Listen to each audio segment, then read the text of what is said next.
Hello friends, and welcome to episode 45 of From the Van. It's a podcast from my van, where I have conversations with people who have relationships with residential vehicles. I'm your host, Marty Benson, and today's episode features Matt Gagne. Matt's a relative newcomer to van life.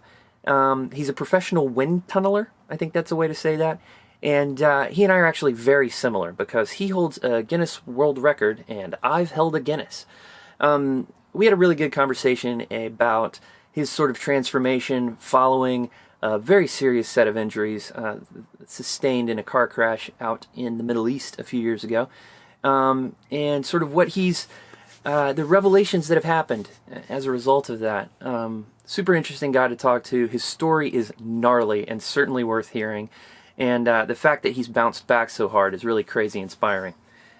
Quickly, if you're watching this on video, you'll see that I am lounging very awkwardly on the floor of an unbuilt new van. We just got a Ram ProMaster, and the reason I bring this up on the podcast is because we're going to start leaning into YouTube videos. If you feel like hitting us up at From the Van and telling us what you'd like to see, that'd be cool. I think we're going to do some build videos, talk about sort of the strategies of the new build in terms of the way that we're going to live in it, how to make it a little bit more efficient and organized and that sort of thing. But for now, my stuff is spread everywhere and my life is a mess. Not really. It's okay. So hit us up if you want to. But guys, this podcast isn't about my stupid new van. It's about Matt Gagne. Enjoy episode 45 of From the Van.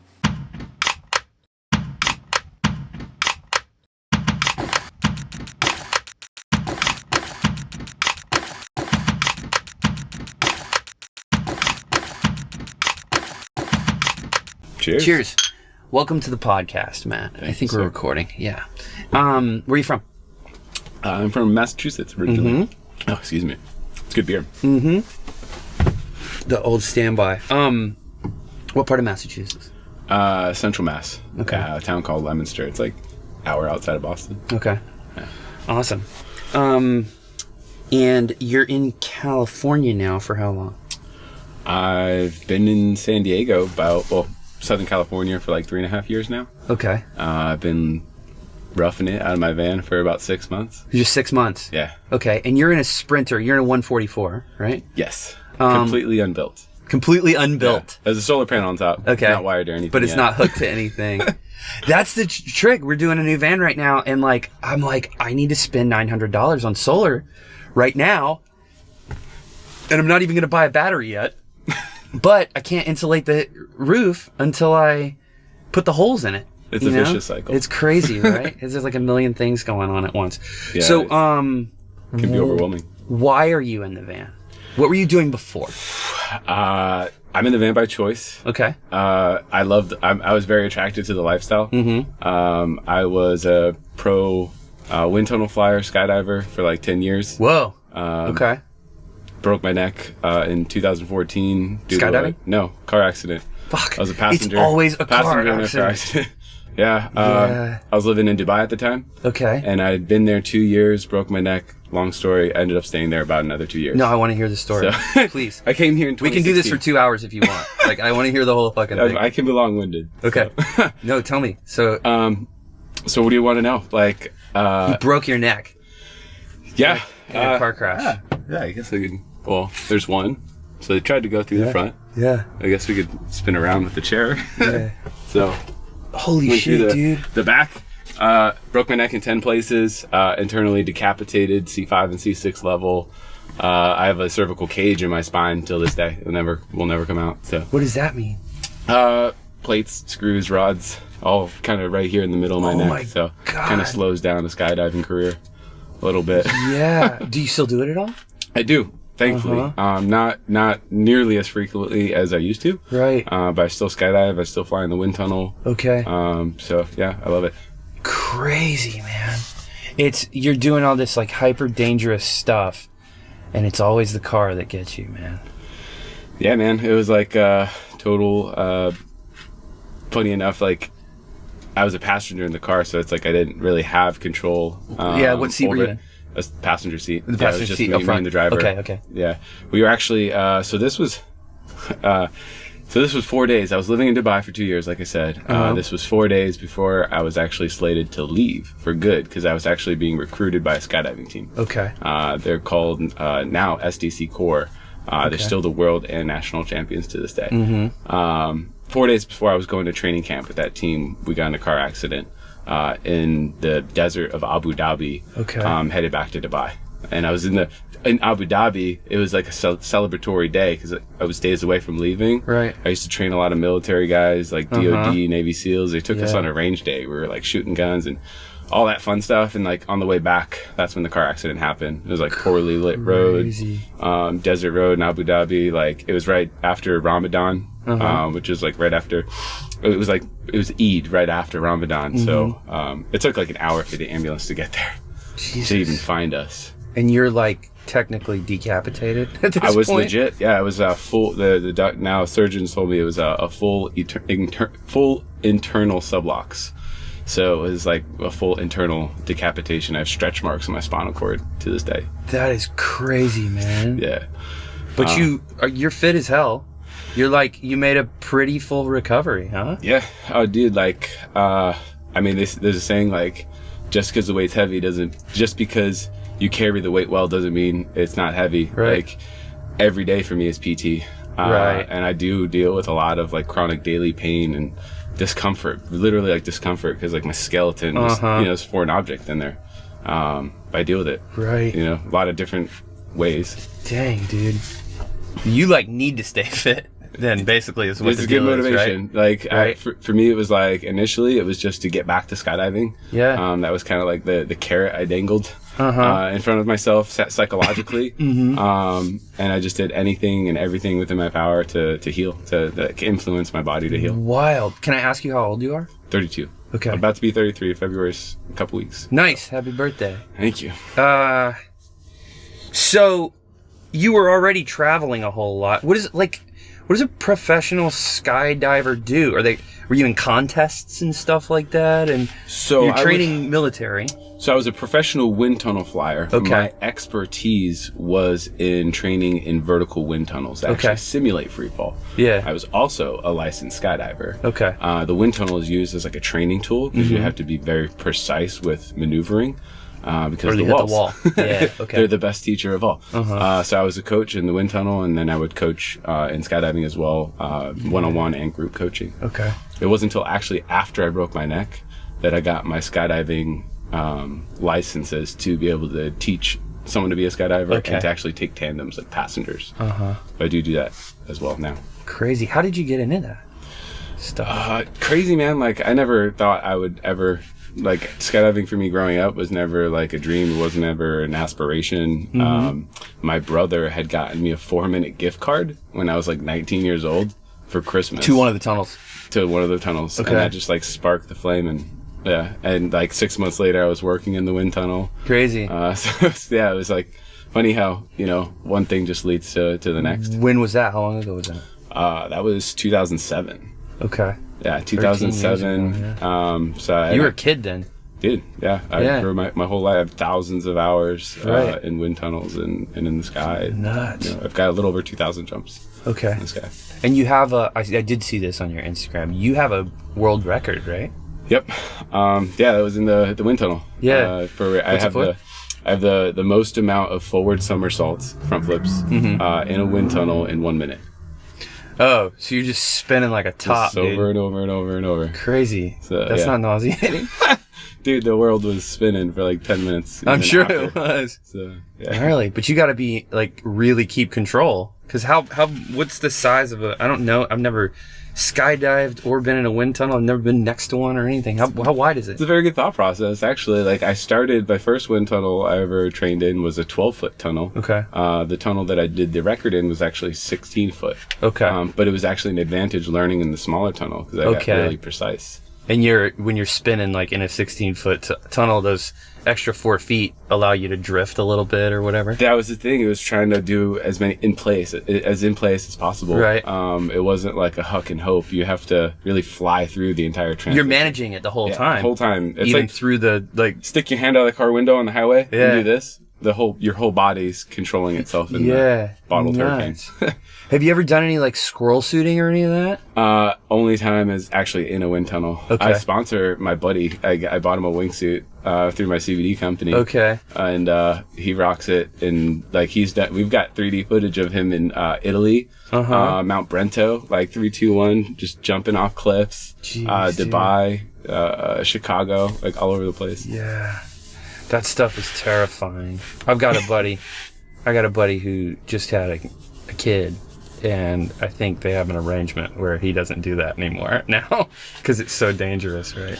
It can be, base jumping especially. Skydiving can be done pretty safe. Like, I mean, my accident... I'm talking about the wingsuit. Wingsuit, like, it's very, very dangerous. Yeah. There's no doubt about it. I had a guy who lives in a mattress like this, who's been on the podcast a couple times, who's done paragliding. Cool. Have you done that? Just a couple of times, like twice, just kind of ground launch. Yeah. Yeah. Right on. Paramotoring with a fan on the back, too. Oh, yeah, I saw one of those in Ventura a couple weeks ago. That was crazy. So, you've traveled a lot. Have you lived anywhere else exotic aside from... No. Dubai? When I was living in Dubai, I did travel a little bit, bounced around, just because you're in a whole nother hemisphere. Yeah. So I did Spain, Thailand, Sri Lanka, Singapore, London. Epic. Yeah, it's pretty cool to get some stamps in the passport. For sure. So why the van? Excuse me. Yeah, I was attracted to the lifestyle. Like, skydiving is full and very abundant in community, in travel, in teaching. Yeah. And like the van life for me was kind of all of those things. And in a way I was trying to recreate the lifestyle that I had lost, kind of lost through the accident, and just finding another way to kind of fill that void. Yeah. And van life was a big part of that. And like buying the van so I had this dream of creating community and educating and inspiring people to travel and kind of get after life and, get amongst it with their friends. And the Sprinter I bought, I told myself, like, that's the physical vehicle that I'm going to do this in. Flock Life, my company, is, the philosophical vehicle that will do it through. So what's up with your company? We're a lifestyle enhancement brand. Okay. And I promote events and products around the active lifestyle. Okay. All things that I learned through my own personal process of recovery. It took a long time and a lot to kind of get where I am physically, mentally, nutritionally. Yeah. Like the lifestyle, rest, like all those things. Like I call them the 5 fingers to get flocked, and that's just pursuing self-mastery, like total wellness. Like you never become a master, but it's the pursuit. Right. Cool. What do you have coming up? I do meetup events. That's like the biggest thing, and it's fun for everyone. Yeah. And like I said, I'm kind of creating a lifestyle around all these active activities, and just encouraging people to get out there and chase their dreams, face their fears, overcome adversity. We do that by building community. Like the next one we do is actually this Thursday, February 10th. I'm sorry, this Thursday. Whatever, this Thursday, what is that? It'd be the 23rd, I think. The 23rd of January. February 10th. So this Thursday we have outdoor workout. And we're just planning to go all meet up and do an outdoor workout together. Okay. I hook everybody that goes. I hook them all up with free products. Okay. And it's about just like having fun and being inspired to take action. Right. And then also have another event on February 10th. That's where we're going to iFly Mission Valley, and we're going to all like indoor skydive together. Oh, so it's kind of like face your fears, team bonding. Yeah. And then I get everybody to fly like way cheaper than they can normally go to. Yeah, so very it's just cool. Like advantageous to do it, and nice. It's fun for everyone to get involved. So this is an interesting thing that we've been talking about a lot on the podcast lately, and you just went straight there, and I'm sort of surprised given that you've been in a van for 6 months. Were you living in San Diego before you got in the van? Yeah. For 3 years, you said two and a half years or something like that? Yeah, bounced around. I rented a room, a couple places, and then eventually I rented a house. I was renting an office. Yeah. And I just said, this is silly. Sure. What Flock is about community and it's about movement.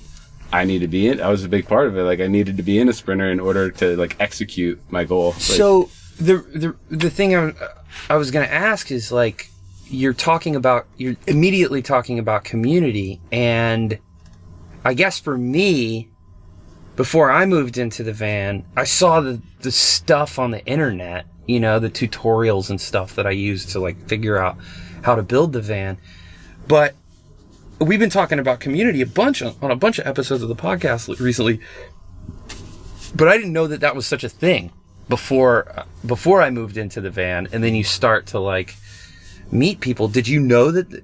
Is that one of the things that drew you to the van? Is that there is this van community? No, not even. Okay. Honestly, like I've been living in the van, and I'm not a tech savvy person. Right. I'm about like. I'm an active person, so I do things. Like for me, it was the incentive. One of the like big motivating factors to be in the van is I could just get up and go. I could just go wherever I want, do whatever I want. Yeah. I can go to a skydiving competition. I can go to a Joshua Tree and climb, or I can just go any road trip that I wanted, like on demand. Right. And I know that through doing things, you meet people, and that's how you really build community. And like I have a road trip planned, so I'm literally gonna travel the entire nation. Dope. Before I settle down and put roots somewhere, I want to see every single state. Well, let's talk about that in a minute. But what have you done since you've been in the van so far? As far as the build, in terms of like traveling and stuff. Traveling, I've been essentially using the van for my mobile office right now. I've been really like full. 2019 for me was like that second half of 2019 was really like planning and learning, a lot of learning. And now like 2020 is a big year of execution. So now I'm really just starting to travel, and I've done a couple small road trips. Like I went up to Malibu, and I went to the desert, but like nowhere, not to the capacity of what we're about to go and do. Sure. It's so crazy to me. Another thing that all of the really important lessons I feel like that I've learned from living in the van aren't ones that I expected to learn. They just sort of crept up on me. But like the first trip I took, I was like, all right, I'm going to San Francisco in 2 days. I got to get ready. And then I was like, oh, I don't have to get ready. I got it all right here. Such a good feeling. I'll just hit the laundromat when I run out of clean clothes, and that's like, that doesn't happen. It can happen in 2 days or 9 days or how many clean clothes are left. So yeah, do tell me. I want to hear about your cross country road trip or whatever it's going to be in a minute, but let's hear about the evolution of the van. Like, how long did you study before you purchased the van? Or did you just do it? So it's funny because like I'm a skydiver, but and I always relate it. I've been asked that question. It's like I just do things and then I build the parachute after. Right. So I'm very impulsive. Yeah. I thought about getting a van. Was renting a house. Was renting an office. Ended up going through a breakup. Okay. And then I had wanted to do van life. My ex, she wanted no part of van life. So I figured this is my opportunity, and I traded in. I had a Subaru Legacy. I went right to the dealership, Mercedes dealership, traded in my Legacy, and bought a brand new van. Like off the lot, like a couple days later, and never looked back. It was like the best decision ever. When you get the van, I assume you left your Subaru at Mercedes. You just I did. Gave it to them for whatever they were going to give you for it, and just like took the van. Oh man, I had just like put new tires on it. Like I wasted money. Like I was so I wasn't very into. I wasn't smart about it. Yeah. But I chalked it up as a loss and just never looked back. And money's dumb anyway. Yeah, I mean, you get it back. Money, it comes and goes. Yeah. And I just figured, like, I'm stoked that I'm in the van. Yeah. I remember the very first night, just going off the light on my cell phone. Just laying down and looking up, like, all right, this is it. It's still unbuilt, just an empty shell. So how long did you keep your place once you got the van? Or were you just out? Got rid of it. Yeah, I was out. I was just out. Yeah. Yeah. And okay, so since then, that was 6 months ago. What have you put in it? You said it's completely unbuilt, but there's solar on top. But yeah, I put a solar panel up top. I did cut the hole. Put a max air fan inside. Is that running yet? It's not even running yet. It's good to have the ventilation piece by either way. piece, man. Yeah, sure. I feel you. I put a swivel chair in. Okay. And I put a pad from the climbing gym on the floor. I put underneath like the REI camping pad that I used to sleep on. So I'm pretty comfortable. Yeah. I've lived in like real fancy apartments. Like in Dubai, I was like 14th floor skyscraper. You were the rich guy. I didn't care. Like like here now, like I'm all about experiences. Like I just want to like experience as much as possible because I know how precious life is. Like I feel very like so much gratitude every day. I'm just thankful to be here. Like that's the attitude that I just carry throughout every day. Yeah. Like nothing can bother me after everything I've been through. Yeah. It's just pales in comparison. That's insane. Do you think that you would have made it That's a stupid question. I'm going to ask it anyway. Would you be, clearly you wouldn't be in the exact same position if none of that stuff had ever happened, but do you think that the van would have like gotten to you eventually, or? I think the van would have, it has a little bit different meaning now. I think I would have always gravitated towards the van. Like my plan, so like I had a plan, like I was leaving Dubai, and I was joining the skydiving team. You were coming here anyway. I was coming to Chicago. I was going to Chicago. I thought that SD meant San Diego. No, how so narcissistic skydive. of me. Yeah, skydive. Oh yeah, that's even more obvious. Yeah. Well, yeah, but here, Dropzone, skydive, San Diego, SD. Okay. Not stupid. But I was going to be going to skydive Chicago, and I was planning on training 6 months of the year with the team, and then traveling for the other 6. So van was very likely in my future at that point. And again, like now I created my lifestyle enhancement brand based around pursuing that lifestyle and everything that it takes to live that lifestyle. Yeah. And I just want to teach other people how to do it. And it doesn't have to be, it's not the same for everyone. Everybody kind of has everybody's on their own path. But I'm just all about moving forward, not backward. Yeah. Cool. So, what's your plan for the van? Are you just gonna leave it that way? You want to trick it out a little bit? You have it's an LG solar panel, right? Yeah, no, it's a dope solar panel. I have big plans. Like Jarrett Tossi's van is pretty dope. Like it's not gonna be that level, but if it could be like the baby brother version of that, I'll be stoked. Like I'm a simple guy. Like I want a Murphy bed. I want to do it off the passenger side. Okay. A queen size bed, so it's gonna fold down. I'll cut the mattress, like this memory foam mattress. Yeah. So the other side will be a bench. Okay. And I'll have a ton of storage for all my gear. Like I want a mountain bike, and then my climbing gear, my skydiving gear, a sink. I'm gonna do an outdoor shower. Okay. For me, and when I'm in the city, I just utilize the 24 Fitness or whatever gym. But yeah, that's the plan in a nutshell. But I haven't. So the road trip begins February 11th. Right after right after the event at iFly. Yeah. And then by the first week in April, I'll end up in New Hampshire, where I'm going to build it out at my brother's house. He's got a nice house. He's a bit lonely. He needs some company. And his driveway has plenty of room for me to park and cool. So that's the plan for the build. Are you going to do everything yourself? Yeah, that's the plan. Right. Yeah. I mean, with the help of friends, as far as guidance. But I plan on doing all the work myself. Awesome. How's New Hampshire in April? Sounds cold. It's gonna be cold. It's for sure gonna be cold, but it'll be on like the back end of it, and I'm budgeting 8 weeks for the build. Okay. And I multitask kind of with everything I do, so I am gonna like videotape the whole thing and track all the progress and just document everything, just kind of share what we're doing. So what's the itinerary on the way to New Hampshire? So we'll leave in San Diego on the 11th to hit Las Vegas. Okay. And then from Vegas, we're going to go down to Arizona and New Mexico, Austin, and probably North Carolina, a couple stops along the East Coast. It's going to be dependent a little bit on time.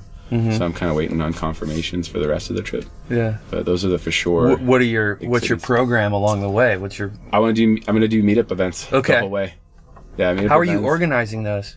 All social media. Yeah. Yeah, everything is at Flock Goods. From YouTube to TikTok, Instagram, Facebook, all of the things. I got to learn how to use TikTok. I haven't even started. I got the handle. Yeah. But we haven't even started using it yet. There's just a lot of things to publish content. It's a lot of content daily. That's all you got to do these days is just make content. What about after the van's done? After the van's done, the tour will continue. Yeah. I'll probably head up to Chicago. Actually, head over to Chicago from there because there'll be a big skydiving boogie there, which is basically like a big party and skydive all day, party all night sort of thing for a few days. Never heard that before. Yeah, they're pretty fun. Skydiving boogie? Yep. Why you don't know, now you know. Why did skydivers get that slang? I love that slang. I want to be a part of that, and I don't even want to go skydiving. Oh, you could do it. There's groupies all over, and around they call it the tiki bar, because it's part of the boogie. They traditionally light the whole bar on fire at the end of it. Oh, nice. Fireworks. It's pretty elaborate. Festivities for the weekend. So crazy it's a long weekend.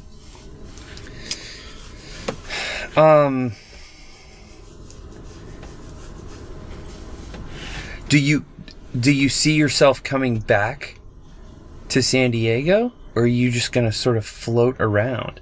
I'm gonna float around, but I'm definitely coming back. I already have a feeling San Diego's gonna be hard to beat. Yeah. I mean, I literally had never been to San Diego, didn't have a job or a place to live when I moved here. I just moved here. And I figured it out. You do build the parachute afterwards. Yeah. So, but I had asked people, I was fortunate, the position I was in, I was amongst world travelers, people who have been all over the place. So I just asked, a dozen of them, where would you go? Mm-hmm. Probably half of them all mentioned San Diego. I was I gotta go check this place out. So, I moved here, got a job the next day, all that was sorted. I had a contingency plan, but I never needed it. Right. So San Diego's kind of paradise, especially in the wintertime. I'm always joking that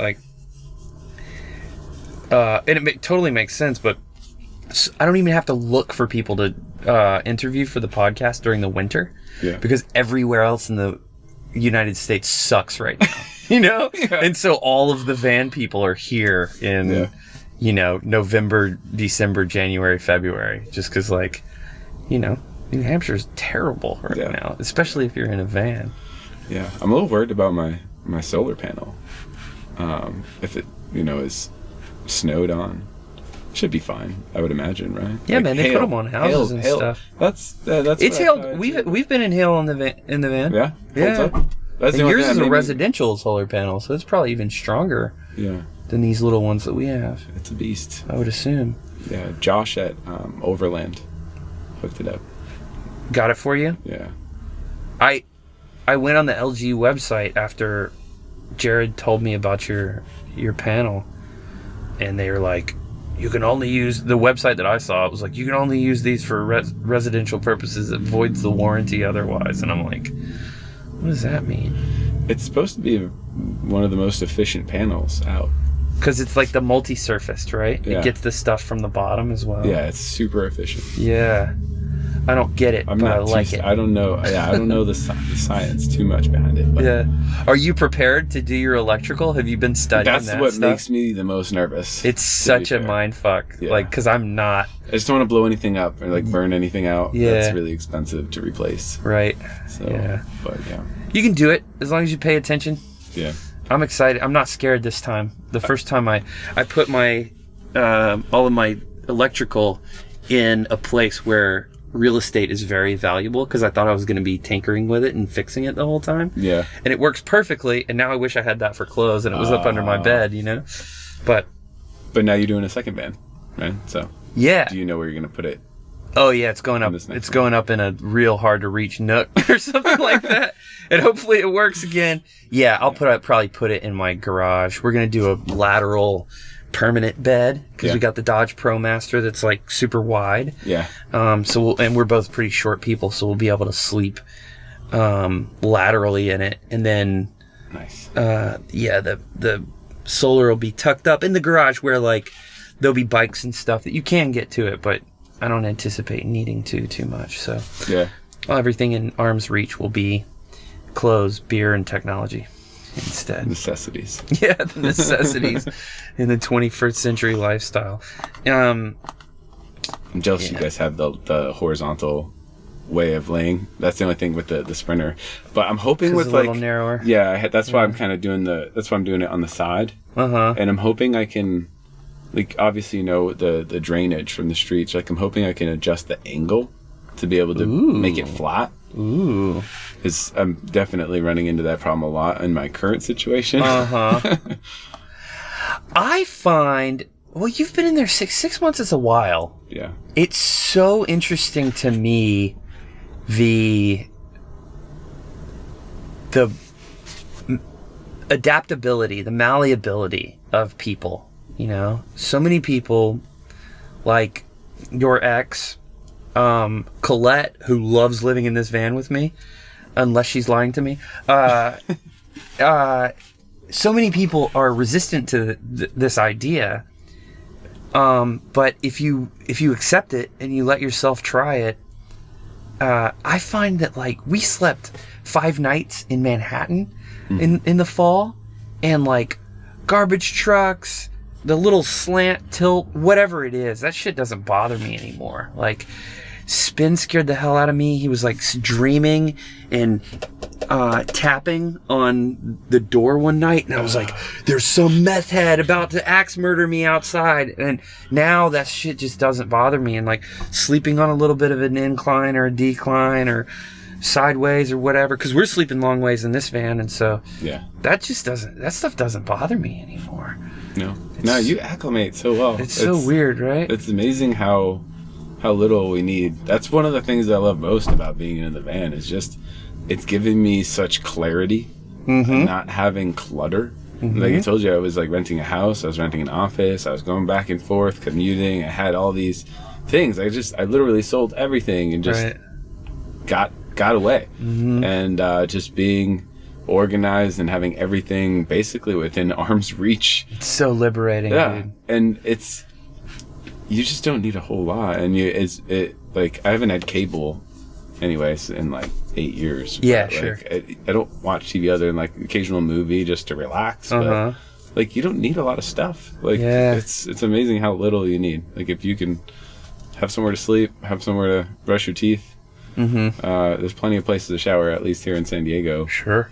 I haven't had an emergency dump yet in the middle of the night. Hopefully, you going in a positive direction there. But we're not even going to put a toilet in our second van. No, because they're so accessible. We're always near.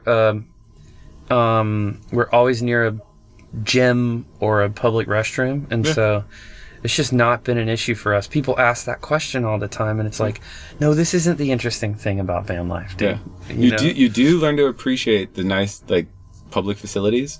Yeah. Like, this place is great. You like walk into a certain cafe or. What gyms do you go to? Usually 24 Fitness. Okay. Just because they have the most locations. So but yeah, I do a lot of yoga, stuff like that too. Okay. So, or even shower on the beach or wherever. You get pretty comfortable with yourself.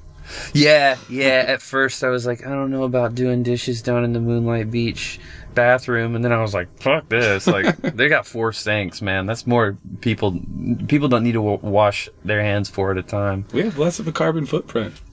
On this earth. Super true. Like we are more, environmentally conscious. Well, and talk about your terrestrial footprint. How many people in downtown Encinitas have an extra car because the city is providing them with a free public parking space every night? You know what I mean? You got families of several people with several plus one or two automobiles, and then we're occupying that same parallel parking space and making active use of it. Well, so how about this? What about the stigma around van life? How has that affected you? What about your friends and your family? And she didn't break up with you because of the van, did she? No. Okay. Not at all. Okay. Cool. No, it's. I think you learn something from every relationship, intimate or not. Sure. I learn from everyone that I meet on a daily basis, even if it's something I can walk away with. That I should have said better, or just put yourself in the other person's shoes, whatever. But no, van life. Sorry, what was your question again? Well, my question is, you pointed out that there's a lower footprint for people who are habitating in vehicles, and I totally agree with you there. Although we are using, we're emitting greenhouse gases to move our houses around, but to the extent that you're not moving around a whole lot, you're not paying for heating and air conditioning and all of that like other people, and we're running our electricity off of solar. But there is a very prevalent, persistent stigma around people who live in their cars. There's the whole Chris Farley thing. I'm sure that you've heard that joke 1,000 times. I don't laugh. I scowl at people when they say it to me. It's honestly, I'm in a place in my life where I could not care less about other people's opinions. Yeah. I acknowledge them, but it's like the rubber bumpers when you played bowling as a kid. Just like I bounce right off of that shit. Right. And I'm off to on your way. More positive vibrations. Yeah, cool. No, I honestly have empathy for people who just don't get it. Right. Because a lot of times the people who are the most standoffish and give out the weirdest vibes, are the people who are the most locked in and the most in the matrix and plugged in and usually disconnected and unhappy and resentful. A lot of the time I think it's more of a reflection of the other person. Yeah. So I don't let that doesn't affect me at all. I almost I want to make a life of demonstrating and just practicing what I preach. And that's so I really do have empathy for people who don't even get it. I wasn't always like this understanding, I guess, but for me, life humbled me, and through that, I've just gained so much acceptance, and now if someone doesn't understand, it's okay. Right. It's okay. And I'll show them, I'll show them through my action, but I'm not going to waste my time engaging. Right. Or arguing or whatever. Yeah. Cool.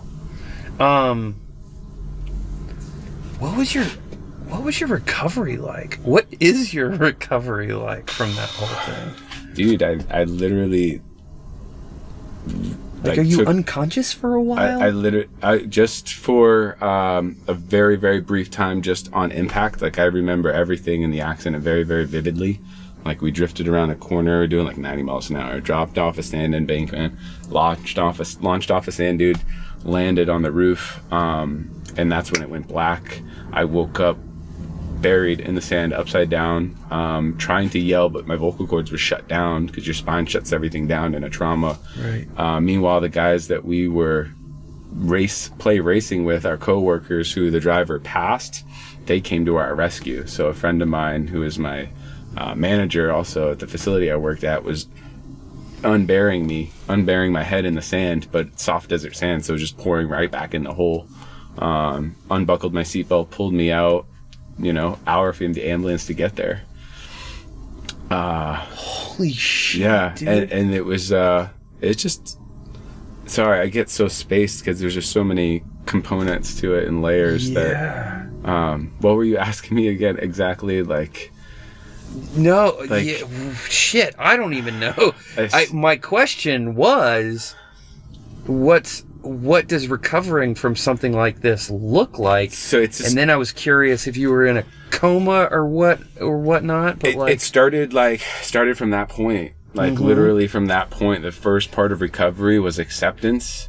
The second part was forgiveness. I actually forgave the driver from day one. Yeah. Because in the Middle East, I actually had power to influence his punishment. Oh, and I told the police, he woke up handcuffed to his bed, and I told the police, let him go. But it took me about 5 days to start walking again. Literally PT from the day after I had the emergency surgery. They literally like bolted my head back on.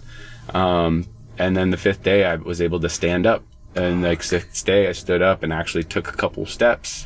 And then piece by piece that happened. The accident was July 23rd, 2014. I feel like, on the 15th, that's when my PT began, and I did a couple workouts today already, like literally every day, stretching, strengthening, range of motion. Like I couldn't even move my head at all. And now, like, most people would never know until they see the scars and then hear the story, and that's see how far I've come. But I'm no one. I really, like, I walk around with no ego. I don't like preach from up here or talk I've just learned this shit.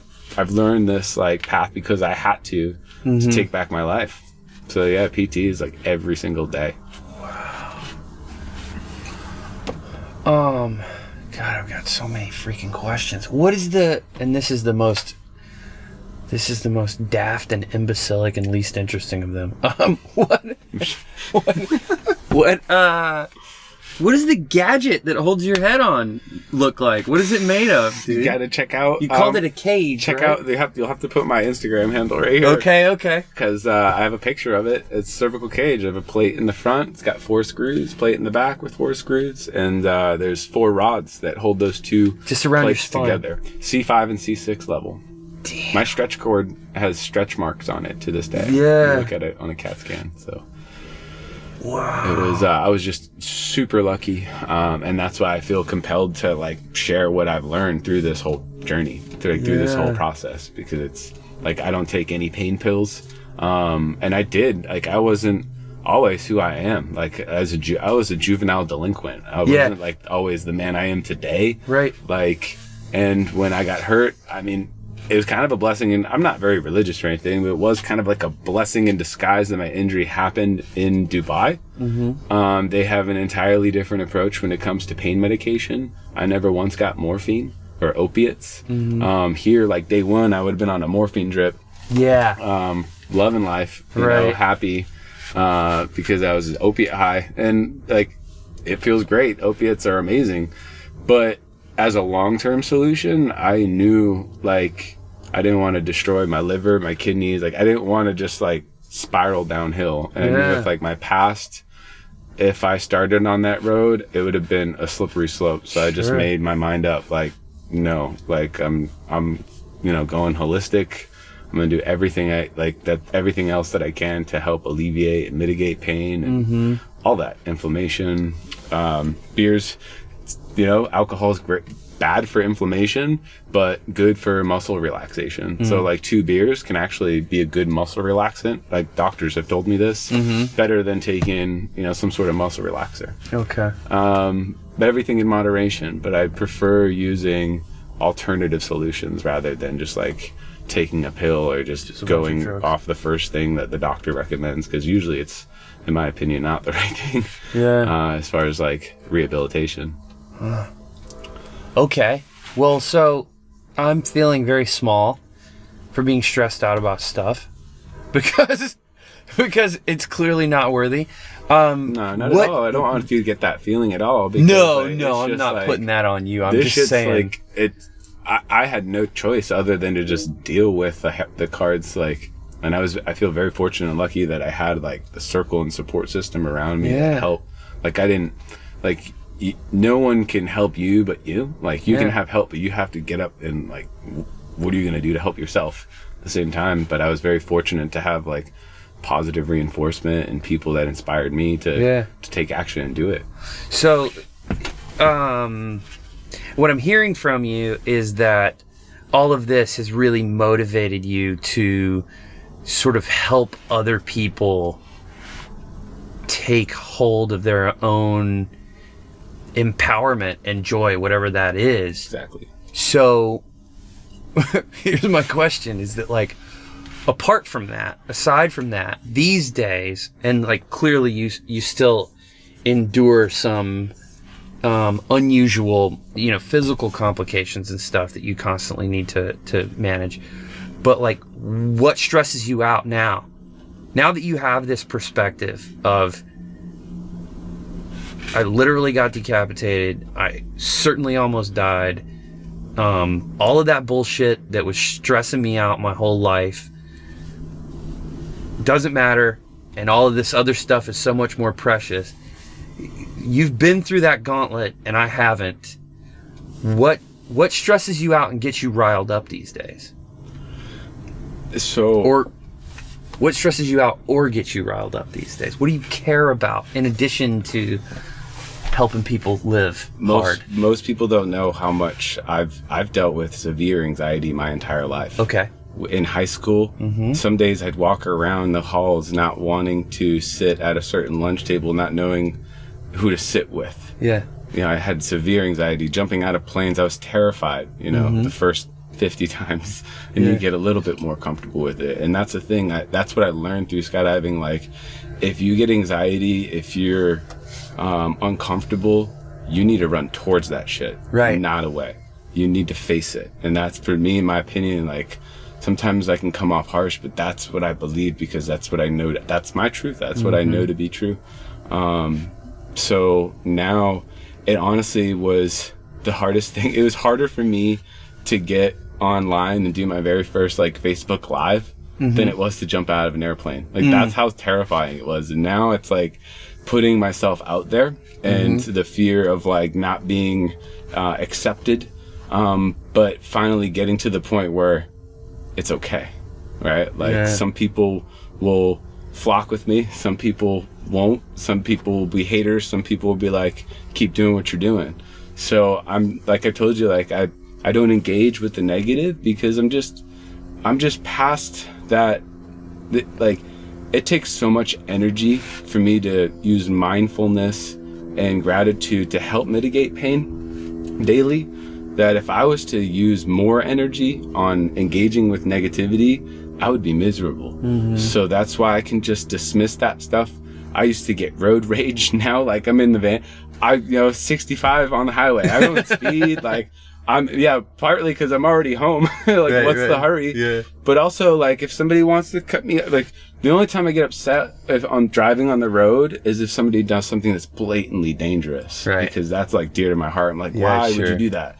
But if it's just, like, something like, hey, you go ahead, get in the lane. Like, go ahead. I was going to let you in, but if you want to cut in, cool. It's all good. Like, things like that don't bother me. So I guess, there's not a lot that gets me riled up. It's more, I almost just I have empathy for people who don't get it. Who are just so plugged into the matrix and just out of tune. Like, people, it's people who project negativity onto others. That's something that I really don't appreciate, so I try to stick up for people who can't stick up for themselves. Things like that. I'd say that, really, it's kind of where I'm at now currently. I mean, I'm always evolving. We all are. Yeah, sure. Judgment is a real thing. It's what I was thinking about when I'm thinking about, like, about the road rage thing, is that I feel like a lot of people have reactions to things that are based only on what they've seen other people do in a similar situation. And that's sort of like where road rage comes from. I think it's like you're isolated from the people around you because you're both in your little hermetically sealed boxes going down the street, and the other person isn't a person anymore. They're just in your fucking way. Right? I have a theory. Part of that, I think, because like so many of us in society don't feel like we're in control And then when people get behind the wheel, like their boss might tell them what to do, like their partner might like try to control them. But when they get behind the wheel, it's my time. They're in charge. You know, that's a theory. Yeah. So that's why I'm like, you know, like that person's probably having a bad day. Like, and of course, like I'm human. I'm not a robot, and I'm not like Gandhi. But I do try to implement that way of thinking throughout my life. And I think I'm a lot happier being proactive instead of reactive as I once was when I was, you know, a little bit younger. Yeah. You know, my mid-20s, I didn't have this patience that I have now. But we learn, we grow, and we progress, and all we can do is try to be the best versions of ourselves and give that to others. Yeah. For sure. How can people find you on the internet? At Flock Goods. Flock Goods. On all the things. FLOCK Goods, plural with an S. YouTube, Facebook, Instagram, TikTok, Snapchat, Pinterest, LinkedIn, Twitter. Damn, dude. All the things. You got them covered. Yeah, please shoot me any... you know, all the states that I mentioned, you know, we're doing meetup groups. You have contacts in most of those places that you were talking about already? A few, but you know how I like to wing it. Yeah. We've learned that. So we're just going and waking up and going where the road takes us, I guess. So it's exciting, and I'm just going to share everything along the way. Cool. Very good. What did I miss? What haven't I asked you about? Tell me some more shit, Matt. Oh, man. Living in Dubai, living in the Middle East was a very... it was an amazing time in my life, and I was just... Were you there because inspired. Of skydiving? No, actually. So, great question. I was there because I had worked with friends. The wind tunnel has given me all sorts of connections. I have taken vice presidents and their family indoor skydiving.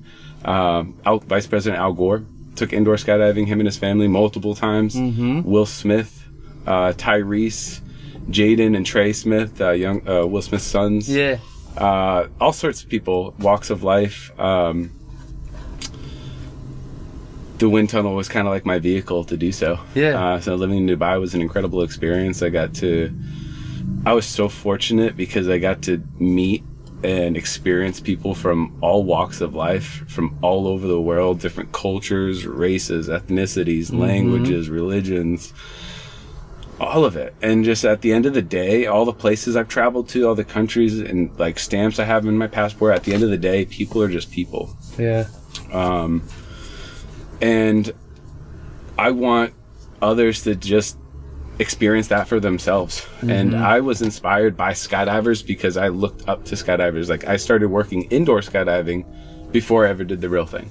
Yeah. So I was there just looking at these guys that I looked up to like borderline superheroes, passports full of stamps, just thoroughly like grabbing life by the throat and taking charge and pursuing. Like they weren't crazy, they weren't fearless, they weren't crazy, like they were very conscious, very in tune with what they wanted and focused on a goal, and they put all on an incredibly brave one and just put it all on the line to do that. And I was like, man, I want to be like that, and I want to do that. And that's kind of what now, after going through my trauma, I want to share my story in hopes to inspire others to, you know, use that same sort of message. Like, no, not everybody needs to jump from a cliff or jump from an airplane, or do anything crazy, like, you know, putting your physical body at risk. But like, wake up when your alarm clock goes off. Like, go to the gym because you know you're gonna feel better afterwards. Like, just start making better decisions in your own self-discipline that benefit you for the long term. And like, that's really the message I want to deliver to people. Nice. I've never been to the Middle East at all. I really want to go. Do you have ambitions to be outside of the U.S. again? Possibly. I like to say, like, people ask me where I live. I just respond back with, I'm just full-time traveling. Yeah. So like you said, I'm kind of just floaty right now. And just, I still have several more years in me of exploring before I'm ready to settle down anywhere and like put roots down. Eventually that will be in the cards, but I think I've got a lot more exploring to do. I feel like settling down is I don't even know what that means anymore, really. Yeah. And it could change tomorrow, next week, if you ask me, probably too. I mean, people who are rich people lose their houses sometimes. You know what I mean? Like, there's no such thing as actual security, and I don't anticipate having a child, so the idea of settling down just doesn't really. Yeah. I don't get it. You know? Yeah. No, I think for me, I probably would want children someday, but I don't think I'd want kids until I'm in a position to like homeschool them or take them with us traveling. I've met couples all over the world. Like, I met a couple in Sri Lanka. They were backpacking. They had like two small kids. People make the people with kids a lot. I don't have kids. I'm about to give an opinion. No, but I know people who have kids and they use that as an excuse to not do things. And whereas like I've seen people who have kids and they still do plenty of things. It's just really kind of the mentality of the individual. Like what do you want? Like, what's important to you? Right. But. Do you well, you said that you've got a few years left of exploring, so this at least question may have already been answered, but do you have at the moment, is there a place that you see yourself going to and being sort of quasi-permanently or whatever? No, not really. Yeah. I do love Asia. Bali's definitely a place that's popped into mind, but I don't think I could live there. Like, I wouldn't grow old there. Right. And when I say settle down, it's probably not until like I'm well into my, I don't know. We'll cross that bridge when we get there. I guess it's hard to say, but yeah, Bali for a couple of years, or just Indonesia, bouncing around, backpacking. That's very appealing too. Yeah. I guess I won't really know until I've finished the tour. Whatever you're doing now. And hit all. I've been to Hawaii, never been to Alaska, but if I can hit all 48 in the mainland U.S. And kind of, I guess, decide then. Are you trying to do that on this trip? Not this. Well, my goal is to do all 48 states within the next 2 years. Okay. Inside the next 2 years. Yeah. So that's the goal. Cool. Yeah, I want to travel hard, but I also the thing, we took this 7.5 week trip where we did like 11,000 miles in 22 states or something, 4 Canadian provinces, all in 7.5 weeks, and there's a big tension between wanting to see a bunch of stuff and wanting to live in a place, because you can't do that in 3 days. You can't live in a place in 3 days. You're sightseeing the whole time. Yeah. And so I think 2 years is probably a much more sensible time frame for that, because you can chill somewhere, you know? Yeah. Get to know people. What has your experience been with the van people? How? Van people are awesome. Van people are my people. Yeah. Like, super welcoming. Like the very first night I was full-time traveling in my van, I was parked in Pacific Beach. Okay. I'm just standing, leaning up onto my sprinter. It was like 8 p.m. I'm smoking a joint.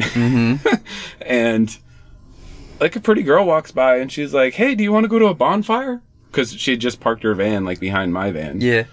And I was like, "Yep." And I just thought to myself, like, man, like, just the interactions and the people you come across. Like, she was just a good friend. She ended up being just a good friend, but like, it's just the situations, the people, the experiences that you come across when you're living van life. It's incredible. I wouldn't want to change that anytime soon. I just love meeting new people, getting to know new people, like learning their belief system and their like philosophies on life. And even more so if they're different than mine, right? Like that's like through like that discussion is how we all grow and learn. And I love when opinions are opposite than mine or different or the same, whatever. Like I just like experiencing new people and bonding over time, because we all have just a limited amount of time, and that's the one thing when you share your time with someone, like we don't get time back. It's not like money. Money you can spend and you'll get it back somehow, you'll earn it back. It comes and goes. You don't get your time back. Right. You can't, like, there's no time machines yet. So until then, I'm just going to keep like focusing on experiences and meeting as many new people as possible. And that's why I like being on the road. Yeah. That's really great. And I feel like there's this weird kinship between van people that, I've never met a skydiver that lives in a van before, but there's something wherever I go in the van that people who live in vans share, and that is just sort of that, like, they're down for new shit, so I think we're all trying to not fill a void, but quench a thirst, because it's just like we didn't want the cookie cutter, tin house on a prairie with the white picket fence. Right. Like we wanted, and that's why I originally moved from my hometown. Like I wanted to experience more. I wanted to see like what was out there. Yeah. And then once I did that a little bit and got a taste of it, and the taste of like meeting new people and experiences, it's like, wow, I could just keep doing that. Just more and more. Yeah. Maybe curiosity is a way to talk about it, right? Yes. I had a discussion the other night with a friend, just like, I want to maintain be childlike in my curiosity. Yeah. Because they're so inquisitive. Like kids, like they're just doing science experiments on the world. Right. Like, what's this fork do in the electrical socket? Like, you just stay learning. That's what makes life fun. It's funny because I hated high school. I hated school. Yeah. But I love learning now. Right. Like, life's interesting when you start living it. Mm-hmm. Cool. All right. Well, I think that probably does it. Thank you for coming on the podcast. Thanks, brother. Appreciate it. Maybe I'll get in a wind tunnel with you someday. Yeah. I don't think I want to jump out of a plane, though. All right, guys, we did it. That was episode 45 of From the Van. Had a really good conversation with Matt, and I've gotten to hang out with him a good bit since. He's a really good dude. And that's about it. Check out flockgoods.com. Go to @flockgoods on Instagram, and if you want to see his personal deal, it's at Matt Gagne, Gagne. Not pronounced Gagne. And come on back next Tuesday for another episode of From the Van.